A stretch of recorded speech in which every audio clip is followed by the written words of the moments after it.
家好，欢迎大家来到好食宜居 All About the Ones。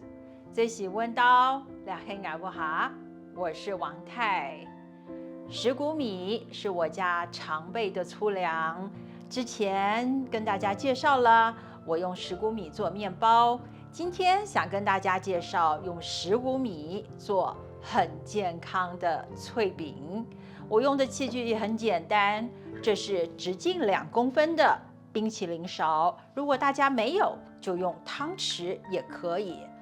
这样子尺寸，我可以做大约40片，非常的健康，没有添加任何其他的化学色素、化学原料。我们来看看我用了哪些材料和什么样子的步骤吧，比玉米片和洋芋片都来得好吃哦。